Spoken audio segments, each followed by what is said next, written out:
Good morning বন্ধুরা, এটা কিন্তু চা নয়, এটা কিন্তু একটা ওষুধ দিয়েছে আমাকে, যেটা গরম জলের মধ্যে দিয়ে কুলি করতে হবে। দেখো, এবার জল মুখ টুক কুলি করে এসে গেলাম ঘরের সংসারের কাজ করতে। ঘরদোর ঝেড়ে মুছে নিচ্ছি। দেখো, ঘরদোর ঝাড়া মোছা হয়ে গেলে আসলে কদিন ধরে শরীরটা একটু ভালোই খারাপ হয়েছে, যার জন্য আমি ব্লগ করতে পারছি না, জন্য যেটা মিনি ব্লগ দিলাম। দেখো, গরম জল বসিয়েছি, গরম জল বসিয়ে এখন আমি ওষুধ খাবো, যেটা আমার সবথেকে বিরক্তিকর কাজ। কিন্তু ওষুধ না খেলে শরীরটা চলবেও না, আর দাঁতে ব্যথাটা কমবেও না। আমার সমস্যা হচ্ছে, আমার বৃদ্ধ বয়সে এখন আক্কেল দাঁত উঠছে, যেটা ডাক্তারবাবুর কথা আর কি। তো দেখো, আজকে সেরকম কিছুই রান্না করিনি, তাও একটা স্পেশাল আলু সিদ্ধ রান্না করেছিলাম ঝাল ঝাল করে। সেটা আসলে মুখটাও ভালো লাগছিল না, তার জন্য ঝাল ঝাল আলু সিদ্ধটা একটু বানিয়েই ফেললাম। এটা দিয়েই সব দুপুরবেলার ভাত খেয়েছি, তার সঙ্গে ডাল ছিল।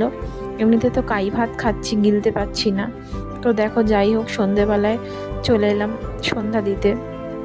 সন্ধ্যা দেওয়া হয়ে গেল। দেওয়া হয়ে গিয়ে এবার ছেলের খাবার বানানোর পালা। ছেলেকেও খাইয়ে দাইয়ে নিয়েছি। দেখো, ছেলেকে খাইয়ে দাইয়ে নিয়ে ছেলের খাওয়া হয়ে গেছে। খেয়ে দিয়ে এবার গালফলা গোবিন্দর মা হয়ে ছেলেকে পড়তে দিতে গেলাম। তা পড়ে এসে আসার পথে আজকের দিন থেকেই মেলা শুরু হয়েছে, মেলায় ঘুরতে গেলাম। গেস করো তো মেলা থেকে কি কি কিনলাম, হয়তো বুঝবে তোমরা কি কিনেছি। আর আসার পথে দেখো কি নিয়ে এসেছে ছেলে আর বাবা। নিয়ে এসছে বিরিয়ানি। ছেলের আবদারেই এটা হয়েছে, আমি অবশ্য খাইনি, আমি তো খেতেই পাচ্ছি না। আমার জন্য ছিল কাই ভাত।